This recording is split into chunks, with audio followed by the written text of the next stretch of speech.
Looking at emergency medicine right here in Africa, what are challenges that you're seeing related to climate change? The current healthcare systems on the continent are resource challenged, and many governments are trying to amass enough resources to just provide basic healthcare to the population. So I think that's been the primary focus for years and still continues to be a big focus in many countries. And thus, I don't think many of the policymakers automatically now will say or will pick up and say, oh, climate change is also contributing to the public health. So the problems, so they're still trying to fix the problem. So climate change coming in is just meeting them trying to fix the problem, but not necessarily them saying, let's address climate change to fix public health care. No, no, no. We are still trying to fix the public health care system. We will deal with climate change another day when we are done here. So I cannot say automatically them linking the two because it's been a challenge just dealing with normal healthcare without climate change.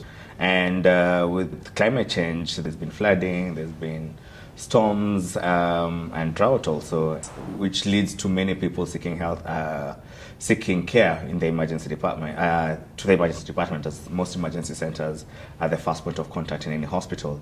So the increased volume of people who need acute and emergency care or who fall acutely ill or get injured has definitely been seen on the continent. And this, of course, then burdens a system that's not actually already developed to handle emergencies. So pretty much moves the situation from not so good to worse, I guess. And it's a challenge, and a lot of systems are trying to adapt and improve. But I think with all that's happening, there's a bigger drive now to look at how do we start building and strengthening our emergency care systems to deal with the effects of climate change and other things that are coming on.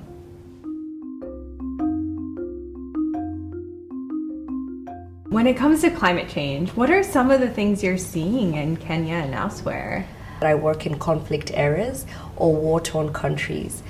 And some of the countries I've been in, for example, in Mali, which is primarily a desert, it's very evident that climate change has taken place. Sometimes we get this whirlwind of dust coming in, being brought in from the desert and just paralyzes all operations. I'm also currently in the Democratic Republic of Congo. You can clearly see some man-made disasters that are brought about by climatic factors. For example, the outbreak of Ebola, which is exactly why we're there, because we are supporting an organization that is responding to the outbreak. But since there seems to be conflict based on rebel groups, we are there to provide emergency response to their teams when we're there.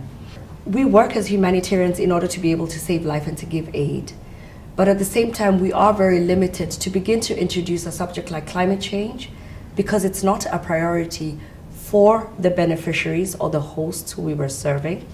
What are some of the educational initiatives that you're working on right now?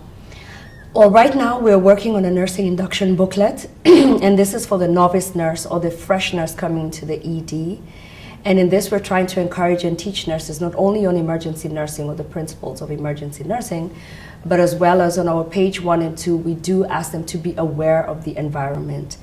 And in this regard, we would like them to not exactly focus and spend 100% on it, but to be aware of it in their surroundings, practice measures that are environmentally friendly. That's our current initiative that we're doing right now. Yeah.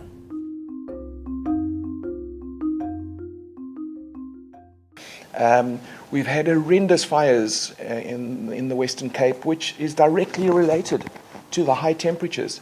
One of our cities, or one of the towns, in October recorded 49.5 degrees, which made it the hottest anywhere for that October.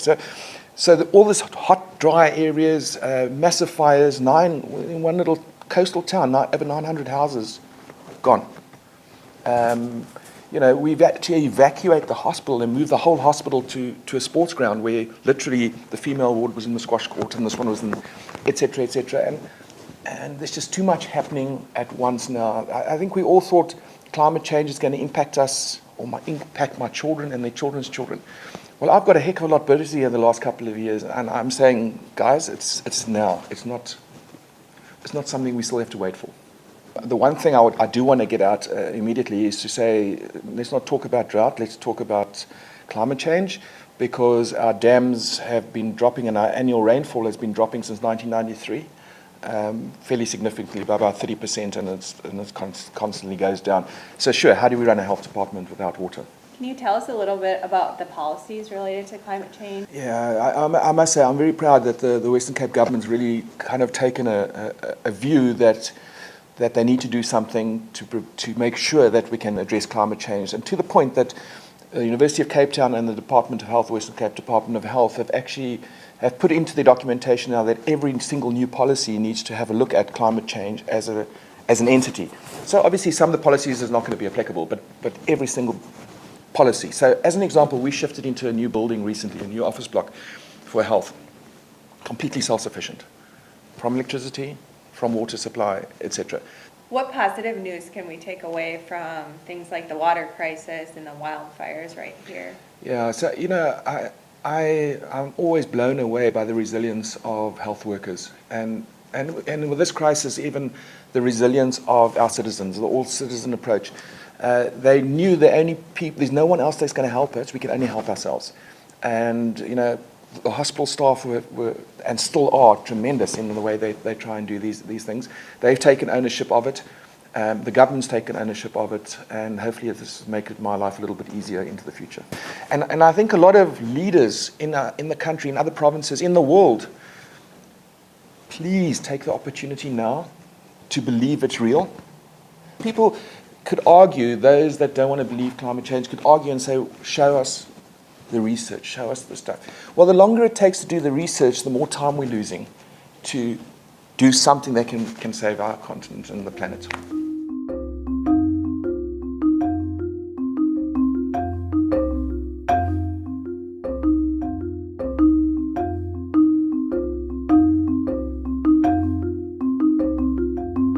What I really hope people take away is that disasters are here, and it's related to climate change, and it's impacting medically vulnerable populations, patients who are poor and they're young, they're old, and they don't have a lot of resources. And those are the ones we're seeing in our emergency departments because they don't have access to regular primary care doctors, for example, or access to transportation to even get to the hospital in a lot of these places.